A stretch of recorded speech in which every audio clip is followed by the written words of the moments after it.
Bismillah, Assalamualaikum warahmatullahi wabarakatuh. Baik teman-teman, hari ini kita belajar IPS dengan materi masih mengenai adab lingkungan. Nah, lingkungan itu adalah gabungan atau perpaduan antara kondisi fisik yang mencakup keadaan sumber daya alam seperti tanah, air, energi surya, mineral, serta flora dan fauna yang tumbuh di atas tanah maupun di dalam lautan, dengan kelembagaan yang meliputi ciptaan manusia, seperti bagaimana cara menggunakan lingkungan fisik tersebut. Nah, lingkungan juga bisa kita artikan menjadi segala sesuatu yang berada di sekitar manusia dan mempengaruhi perkembangan kehidupan manusia. Nah, teman-teman, manusia itu mempunyai kewajiban memelihara segala sesuatu yang ada di dalam lingkungan sekitarnya, selain memanfaatkan apa yang ada di lingkungan. Nah, sekarang kita akan melanjutkan mengenai adab lingkungan. Nah, yaitu yang pertama, menganjurkan menghidupkan lahan mati. Nah, maksudnya, kematian sebuah tanah itu akan terjadi kalau tanah ditinggalkan atau tidak ditanami. Tanah dikategorikan hidup apabila di dalamnya terdapat air dan permukiman sebagai tempat tinggal. Usaha menghidupkan lahan mati dikategorikan sebagai suatu keutamaan yang dianjurkan Islam dan berpahala. Dan sebaliknya, bagi siapa saja yang berusaha untuk merusak usaha seperti ini dengan cara menebang pohon, maka akan dicelupkan kepalanya ke dalam api neraka. Nah, jadi teman-teman, kita harus bisa untuk menggunakan lahan atau menghidupkan lahan mati. Jadi, dalam memanfaatkan lahan, sebisa mungkin tidak ada lahan yang kosong ya teman-teman, tidak ada lahan yang mubazir. Nah, jadi kita harus berusaha untuk menggunakan lahan itu dengan sebaik mungkin. Bisa dengan ditanami oleh pepohonan atau bisa kita jadikan sebagai tempat tinggal. Yang penting lahannya itu tidak menjadi lahan mati atau lahan kosong. Nah, kemudian yang selanjutnya yaitu tidak eksploitatif terhadap lingkungan atau hemat. Nah, karena sesuai dengan sabda Rasulullah, ketika Rasulullah melewati Sa'ad yang sedang berwudu dan banyak menggunakan air, kemudian Rasulullah mengkritiknya. Mengapa boros wahai wahai Sa'ad? Sa'ad menjawab, apakah ada pemborosan air dalam wudu? Nah, Rasulullah menjawab lagi, ya, walaupun kamu berada di sungai yang mengalir. Hadis riwayat Ibnu Majah dan Ahmad.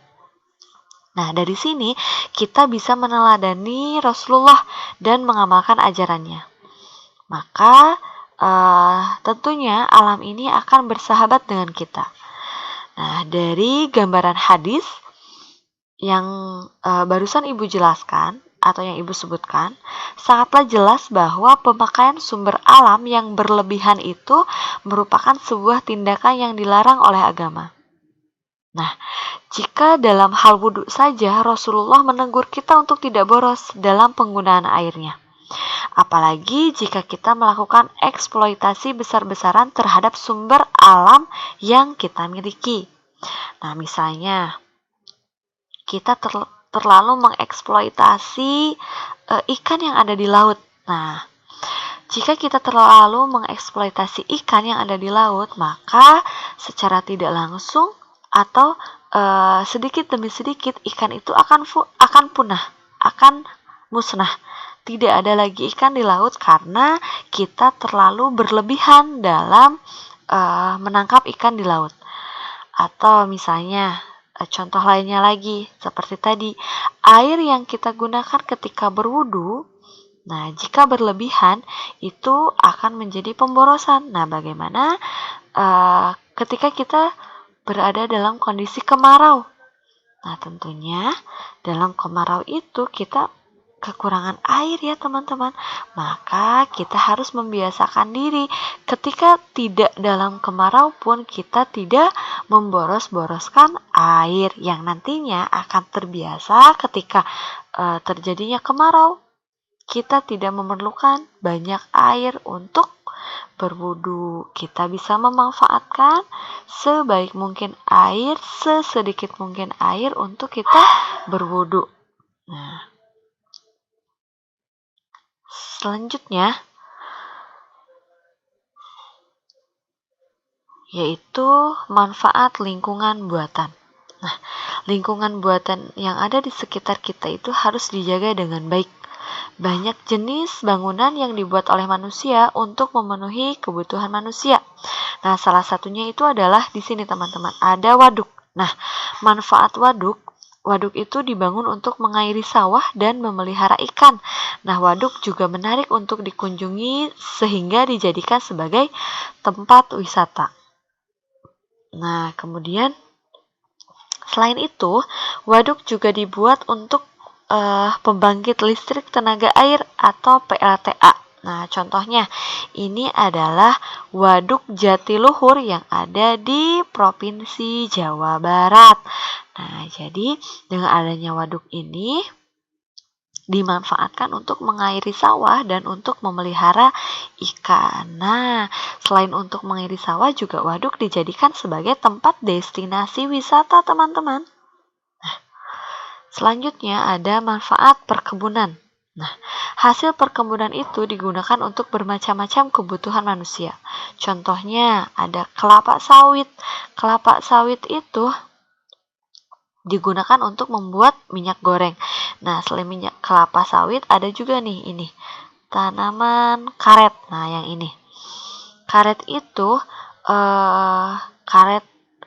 pohon karet ya, teman-teman. Digunakan untuk membuat ban.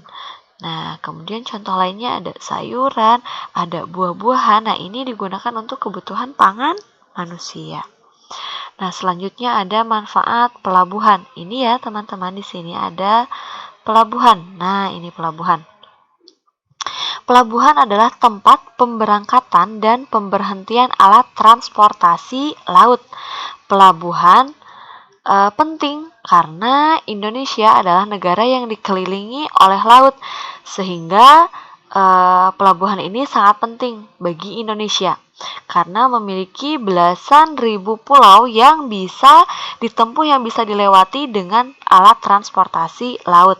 Nah, untuk mencapai pulau-pulau kita membutuhkan kapal laut untuk mengangkut manusia maupun barang dalam jumlah besar. Nah, selanjutnya ada manfaat stasiun kereta api.